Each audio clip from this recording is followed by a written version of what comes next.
All right, so to kick off, Diarmuid, thanks very much firstly for joining us today. Can you give us a brief introduction of yourself and your background?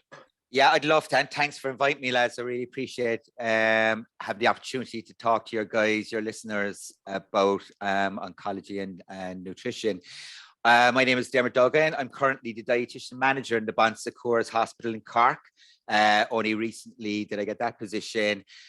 Prior to that, my main clinical focus was oncology and actually bariatric and weight management services as well. So half my job entailed the bariatric or weight loss surgery, and half entailed the oncology side of things as well. And ironically enough, some of that there's a bit of crossover, but we might touch on that at a later date. Yeah, I had a lot of jobs over the years before I became a dietitian. So I guess this really is my calling. I love my job, and I love helping patients and their carers to meet their own personal goals. And I think that's what we're all about as health professionals. We're there to facilitate our patients and their loved ones to meet whatever goal or whatever challenge that they may be facing at a certain time in their life. Great. Very good, very good. And what motivated you to become a dietitian? Well, I suppose yeah. What, just to add to that, then why specifically on oncology after that then? All right, you're going to love this now on. So originally I did sports science. I always had interest in sports. I wasn't good in school, I guess. This is the point of all this. So I couldn't wait to get out of school. And I went over to England. I was working on the building sites for a few years, and I went to America. I spent a bit of time in Arizona, in Phoenix. And I did the whole travel, South America and Australia and all the places. So by the time I get home, I was done. I was cooked. I hated Cork when I was leaving, and I came home and I loved it when I came back. So I think that's the message to you there, Kevin. Yeah. You will embrace it when you come back. You won't worry about the weather or whatever else. But yeah, so I eventually got into a course in sports science because I always had an interest in sports and athletics, playing ball, soccer, Gaelic football and all that. And then I realized that the nutrition goes very much hand in hand with the sports. So I did a course in nutritional science in UCC, HDIP in nutritional science. And that's where I met a dietitian. And there was a guest lecturer on one of the lectures. And I thought, oh my God, this is really interesting that you can spend your whole life, your daily life working with individuals who really need your help from a nutritional health point of view. So that's what really got my interest going. Took me about 3 more years to get into a course, but I eventually got there. So as I was saying, I was about 35 when I did my postgrad diploma in dietetics, but I haven't looked back since, never regretted it.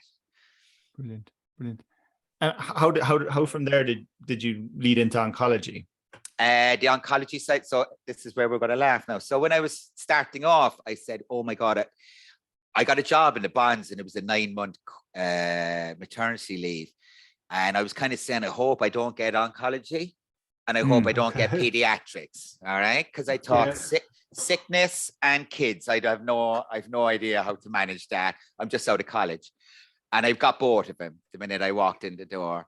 So it was kind of, we were thrown together, but I just fell in love with the job immediately. Although a diagnosis of cancer can be a sad thing, it also can be very uplifting or inspirational for the staff, the families, and the patients. And you can see them going through their journey. And there's a lot of laughter on an oncology ward, you know? So my perception of what it would be and what it was were completely different. And I found that you were able to build up a genuine relationship with your patients because you'd see them so often going forward, and their families. Course, yeah. I had a couple of great characters that I met earlier on that really, these are patients now that really helped me to embed in my job and embrace the whole thing, you know, because, you know, you'd be a bit unsure about how to manage expectations or talk about death or talk about where your diagnosis is. I think the Irish in particular, we find it very hard to talk about these kind of things. You know, mental health and cancer, the big C and mental health have always been a bit of a thorny subject in Ireland, I think. But So you meet the guys and they're kind of going, geez, I was nearly dead last week and now I'm better and stuff, Cork humor is great for it, like, Yeah. And I've been caught out loads of times by my patients, so it's brilliant. There's a great banter going on all the time. And I think that therapeutic relationship, it might sound a little bit, I won't say superficial, but throwaway comments and stuff, but building up that relationship, it can actually help me in my job hugely and help the individual to meet their requirements as well. Because if they trust you and they get buy into what you're selling them, basically, information wise, or some of the things we ask them to do isn't always the nicest things in the world. From a nutritional support point of view, if you have to stick a tube down a patient's nose or stick put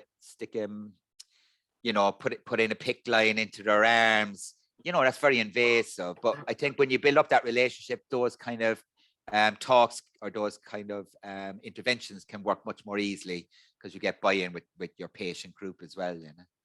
Yeah, excellent. And is it hard to get buy-in from patients? Like, I suppose the treatment is one thing, chemo, etc. But I understand. I think for some people, like unless you walk in their shoes, the amount of independence that they lose when they become a patient of a hospital system is absolutely massive. Like, especially when they're inpatients. You're eating at a certain time, you're getting meds at a certain time, you get up and you get washed, you're waiting the whole day for your intervention or your doctor round or to see the dietitian. So it's not like you're living at home and living that free life. And I'm very much aware of how it can affect the patients mentally from that point of view, especially if they're sick and they're in for a good while as well, to get the buy-in for those things, I always ask permission. I always share my information with the patients. I tell them why I'm doing it. Now, some of them will say, I don't want to know, just do it. And that's absolutely fine. But I think an informed individual has much more self-control and say in their treatment going forward. And this can work really well when we're looking at something controversial, like from a nutritional point of view, it could be alternative therapies, And I think, you'll read all the literature and they'll say 60 to 80% of our patients will try something, especially if their diagnosis is poor. All right. And they'll be told there's a load of information out there and it can come from all over. Obviously, Dr. Google, media services, the guy down the road, you shouldn't be getting treatment at all. You should be on this noni juice. I think I mentioned that the last day. That was doing the rounds there about 6 years ago. €60 a bottle, and all it was juice, Yeah. But I would never. So what I do is I go away and I get the information, the evidence base, and I present it in front of the patient or their families. Usually it's not the patient, it's usually the carers. And I say, this is the evidence to not support the intervention you're saying. This is the possible harm you could do to your treatment. And this is the what they purport to do. So you're presenting a much wider focus point, and you're not saying don't do it, even though you're kind of hoping that that's what they'll choose. But you're informing the patient to make their decision, and it becomes much more empowering that way as well. And I guess that's what we mean about patient-centered or value-based medicine going forward as well in life. The patient, they need to be informed and then make the decision. Yeah. I think that's where we're missing out. Sometimes we're very happy to say that the patient should be have a say in their decision-making part of it, but the information or being informed properly, the amount of misinformation that's out there these days, like it's scandalous. I remember I was at one of our talks or one of our annual meets, and they had a patient representative there, and we were all giving out about misinformation and the amount of stuff that's out there is not fair on the patient. The patient stood up and she goes, I was waiting for 6 months before I could talk to a health professional about the questions I had. So if we're going to say don't read these things, we have to offer them alternatives as well. And that's why the podcasts and stuff like this, I'm very much in favor of getting the message out all the time. Yeah. Can you talk us through the importance of diet through cancer treatment? Sure. Like what's the evidence supporting that? Sure. I think, first of all, if anybody's listening in, either health professionals or patient groups, there's a one-stop shop for all your evidence-based these days. And this is for cancer prevention more than anything else. The World Cancer Research Fund, if you just type that in, all the evidence, the best evidence from around the world comes through them. So traditionally, I suppose, when we talk about, and this is why a lot of our patients get very confused and upset, on the one hand, you have cancer prevention guidelines. So they'll be things like follow dietary patterns like the Mediterranean diet or the Nordic diet, a lot of plant-based foods or whole foods, maybe reducing down the amount of processed foods. So anything touched by man usually either has sugar, salt, or fat thrown into it in some guys.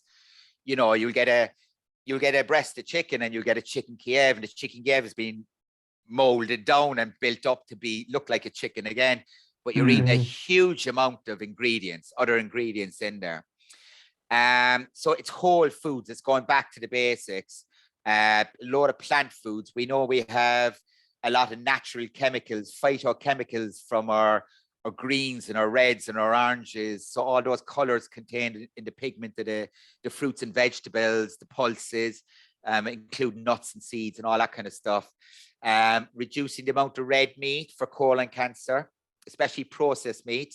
You can still have a good amount. So it's not an all or nothing. It's they reckon 500 grams of cooked red meat is the weekly allowance. Sugary drinks, you know, all the stuff is out there, like, you know, but a lot of people get bogged down because they would focus on one thing, or somebody will say sugar feeds cancer, cut out all sugar, you know. So we have to look at it from a much more holistic point of view, where you're looking at a balanced diet. And when I say balance, I always use not healthy or build, you know, we use this term in the hospitals a lot, the build up diet. But if you say balance, it's what your body needs right at that moment. All right. So you're balancing it for the specific needs of your body at that moment. So we move from nutritional health guidelines for cancer prevention and what to eat during treatment if you're doing really well, to what is completely different, is what we call medical nutritional therapy. And that's where we're intervening specifically with a therapy based on meeting your nutritional requirements. And there is a difference, because we kind of prescribe this stuff in hospitals as opposed to just advise, you know? Yeah, you were going to. Yeah. So like you'd prescribe a meal plan to a patient, for example, a cancer patient. We'd get quite specific in terms of energy and protein requirements based on ESPEN guidelines, is the latest guidelines we use. So you're going to have increased energy requirements from the disease itself and from the treatment.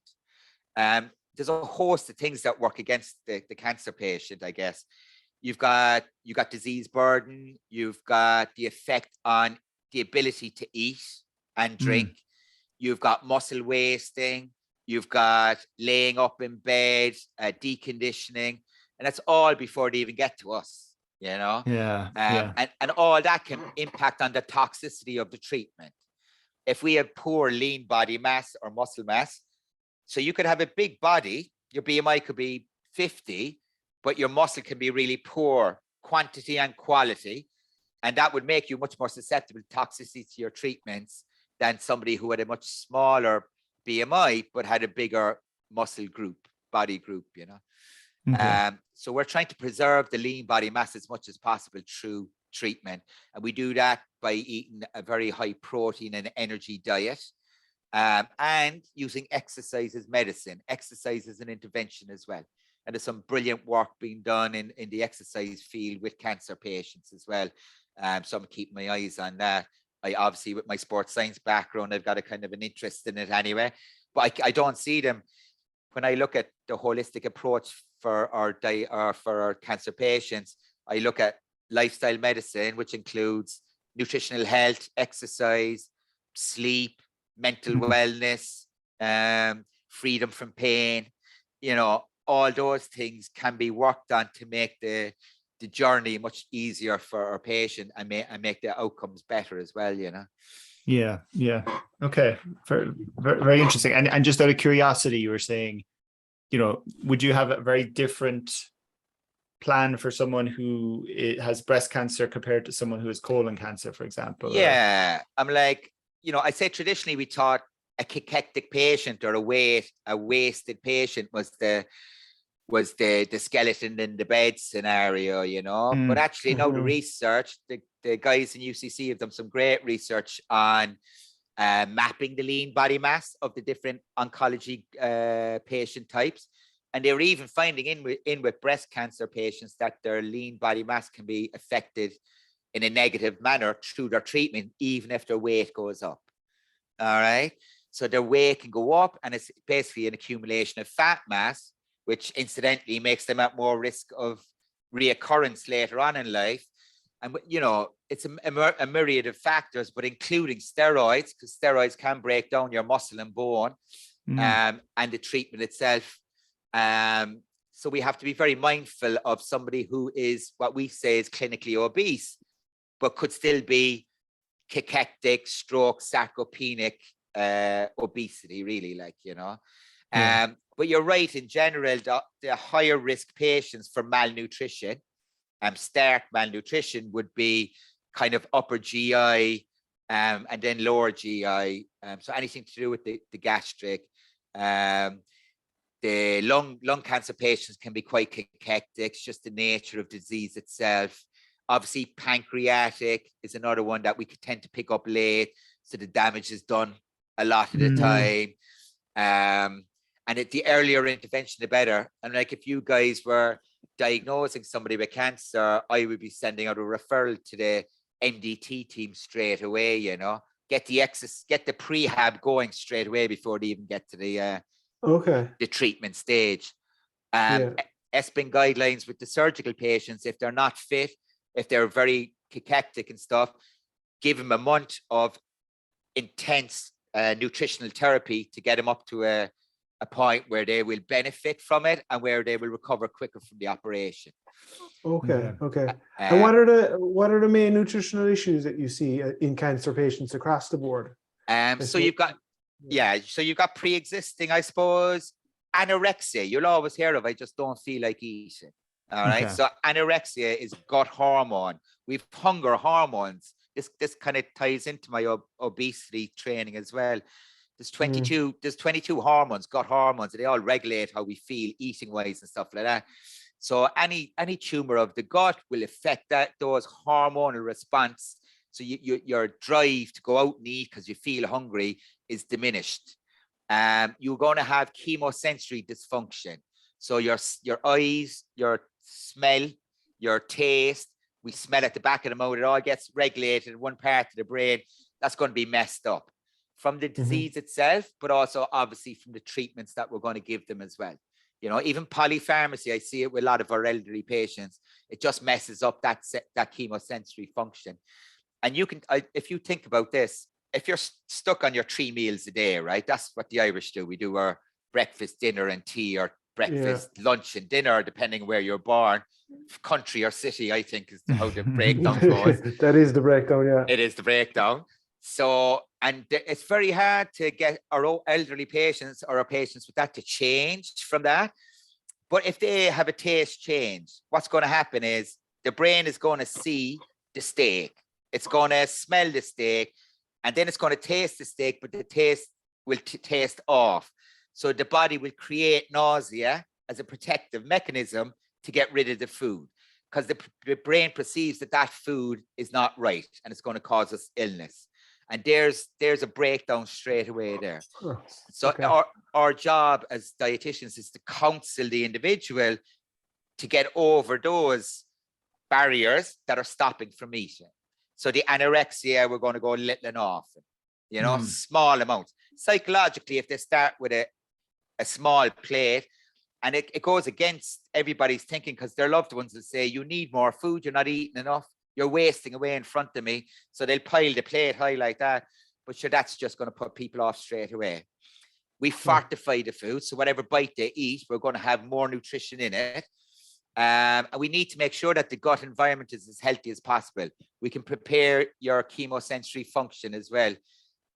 You know, don't be smelling food if the smell puts you off, you know, cold plates. There's all these simple but effective interventions to help our guys to overcome those barriers to get the food into them, you know.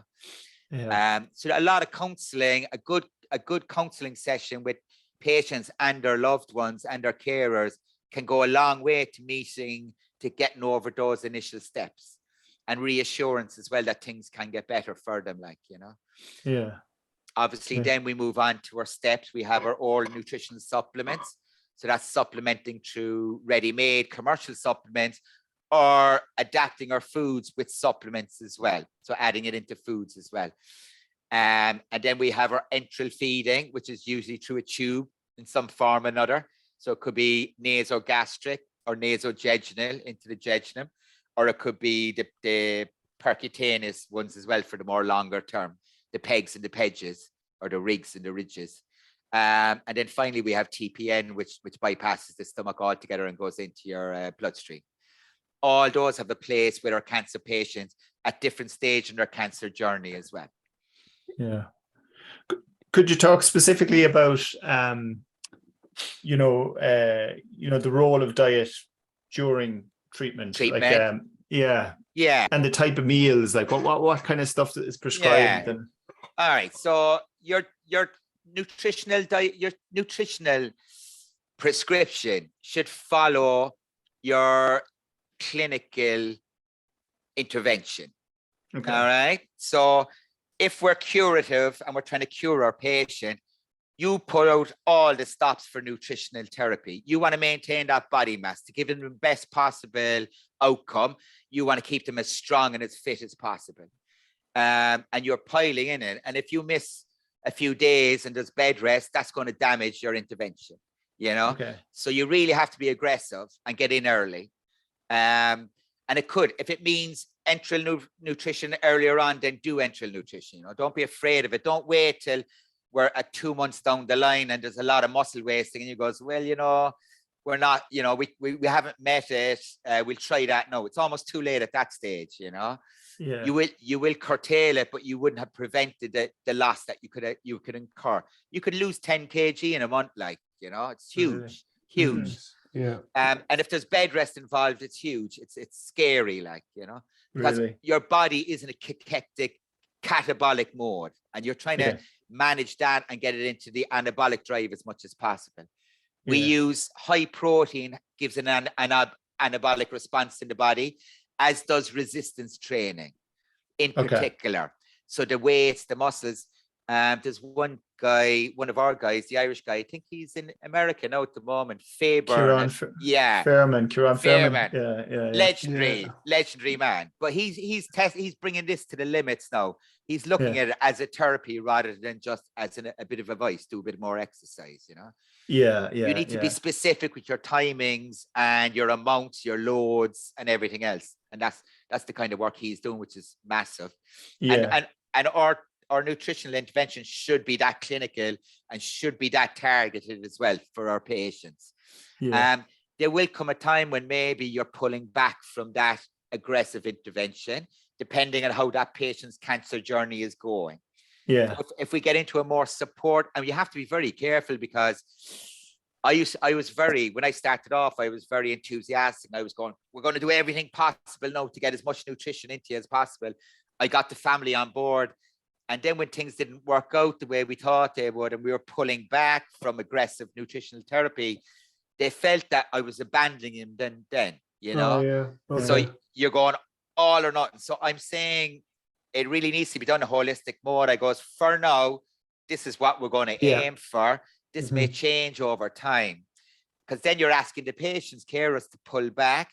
They say, oh, he's not eating anything from me. And there's a massive sense of frustration and sadness and a sense of loss, because food is love as well, if you think about it, you know. And if you're cooking for your loved one and they're not eating your food and they're asking for one thing, and the minute they smell it, it goes off and they walk away from it, it creates a huge amount of tension at home, and you see your loved one wasting away in front of you. It's a vicious cycle, like.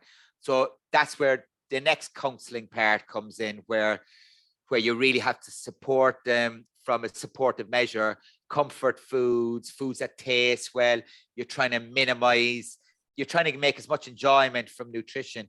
And like somebody sitting down with their family eating custard and an apple and getting enjoyment out of that and chatting and laughing and stuff is much better than trying to force a big 3-course meal down the individual when you're in that stage. It seems like the mental aspect of it's huge. Like it's nearly as important as the meal itself, like as the diet itself. I agree, because we take it for advantage, and this is where the bariatric stuff comes in as well. Yeah, we take it for granted. We like our food, we eat it, we enjoy it, and we walk away. You don't break it down. Any bit of that cog that's messed up a bit is going to really make us sad, especially if we enjoy our food. And if the thing becomes a chore where if I don't eat, my health professional said I'm going to die, or the treatment's not going to work for me, that's a huge burden as well. So we have to be very careful in our message. The science will say one thing, but real life needs to be managed as well, and the bariatric patients, when they have their surgery, they lose their ability to eat the foods they enjoy, and it can put them into a huge depressive stage in their treatment as well, Mm-hmm. and we think, once it's gone, I won't miss it. There's a huge connection. The hedonic, there's a reason why food tastes good to us. The hedonic taste, it blends in with the synapses in the brain remembers it. That's why we go for these foods when we feel sad or stressed or whatever, it's usually the high energy stuff, let's be honest. The good stuff. Lettuce is never a hedonic food, what I mean?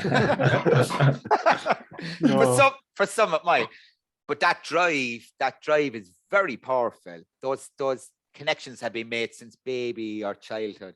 They're not going to go away overnight, and when they're taken away from us, they can lead to all sorts of emotion for both the family and the patient themselves. Yeah, I suppose I was going to ask you about a typical plan, in the overall sense, but by the sounds of it just varies hugely by the emotion. I'm like, when I start off, I say, find out where you're eating, how you're eating, what your prognosis is, what your treatment is, how that may affect going up, and we just keep in contact. The dietitians I work with now, Fiona and Claire, they're so good at the follow-up, and we don't have time. We don't have time, and figures and stats and all that. And we're trying to be innovative in the way we do it. We're trying to get online education, and we're trying to empower the patients and their carers. But it just sometimes you just need that constant reassurance and follow-up. That a lot of hidden dietetic work, you don't see it from the day-to-day stuff, But I think we're particularly good at it. I've seen it with other colleagues of mine as well, and I think it's a big part of our job, that counselling. One of my colleagues just came back there, and she said the half-hour session she had with a patient there, the patient just thanked her so much for just listening, So it wasn't the information per se, it was the listening and the encouraging and the showing the options and stuff like that as well. It's a big thing for them, Yeah. But nutritionally, it's all about using what they eat already. So there's no point me telling them go away and get. I heard Japanese sushi is great for and you will see it out there, because you'll see the Turamix stuff, and if you'll hear, I should be on 40 grams of Turamix to dampen down inflammation and stuff like that. And sure, if nobody eats curries, you're not going to get it, So it's about managing. It's about personalizing it as well. And if it is a prescription, then I'll put my name to it, and I'll then make sure that it is personalized, that it's evidence-based, and it means something to the patient as well. So there is a lot of work. There is a lot of work in it. Yeah, I can imagine. So, we have a lot of healthcare professionals listening to this, there might be nurses or doctors working in oncology, and they might not have access to a nutritionist. Yeah. What simple steps can they take to implement diet into treatment? Yeah, I'd say for any health staff that are looking after the patient, screen for malnutrition. That's the very first thing you should be doing. Whether it's in an inpatient or outpatient setting, or even a community setting, I've often got phone calls from our community dietitians or our oncology dietitians, and they'll notice change in the patients quicker than we will. So having that kind of network is brilliant. After that, then you're trying to meet the requirements. All right, the requirements are always up. A simple guide, if they can measure their weight, is 25 to 30 kilocalories per kilogram of body weight, and 1.2 to 1.5 grams of protein per kilogram of body weight. They're ESPN guidelines. They give you a quick, let's see where they're at. If they're less than 75% of their nutritional requirements are being met, you really want to get the experts involved. You need to get in early. And what are you looking at after that? You're looking at, I always think these are the easy things. A little and often approach usually works. Okay. So break your feedings into 5 to 7 feedings in a day rather than 3. If that means having a small little dinner and having another small little dinner afterwards, absolutely fine. If there's gut issues with distension and upset and stuff, the food needs to be broken down as much as possible. Less work for the individual's gut to do. So things like slow cooked meals can work really well in that respect. Your stews, your casseroles, you can get everything in it. You get your veg, your carbohydrate, and your protein all into one. But you also put a lot of flavor on it. So again, if there's chemosensory dysfunction, those meals lend themselves to be eaten much easier. I've often heard patients going, I'll never eat meat again. You'll often hear the meat being hit first because it's kind of got the iron in it. And the guys go on about a metallic taste in their mouth a lot. And the red meat with the iron in it is one that offends a lot. But you take that meat, you put it into a curry, it's going to be, the flavors are going to overwhelm the brain. So it won't be able to pick out that iron taste, Okay. So flavor is very important. Volume is very important. Start small and build up. Don't start build and build down. Yeah. Start small and build up. Spacing out. Liquid, nourishing liquids. They think I'm from Bordonia here. It's got protein, carbohydrate, and electrolytes. A lot of people, if they like it, they'll drink a lot of it. Milk. Yeah. Sorry, I didn't mention it. Can't mention the product. Audience. Milk, it's brilliant. And I know we've got our environment we have to think about and all that. But for the patient, if they can take it. It's absolutely brilliant. I'm like, there's new milks out there now. There's higher protein milks. Yeah. And you see them, even if they're low fat. So traditionally, we always thought like the patient needs the highest fat content, the highest everything content. But if it's too big, if that little meal is too big, it's going to upset their gut. And I don't know how much of it becomes malabsorbed then, especially if there's gut issues. So it's about getting that balance right. If they can take the lower fat milk with the higher protein content, we can get energy in through a chocolate bar with the milk. Do you know what I mean? There's ways around these things. And there's a lot of protein products out there these days as well. They tend to be low in calories, but I still think they have a place for our cancer patient if we can get the energy in somewhere else.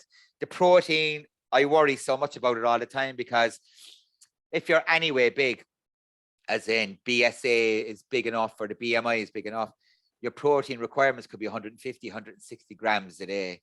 We'd find that hard to eat normally, and when you're sick, it's and the wasting that goes on is frightening.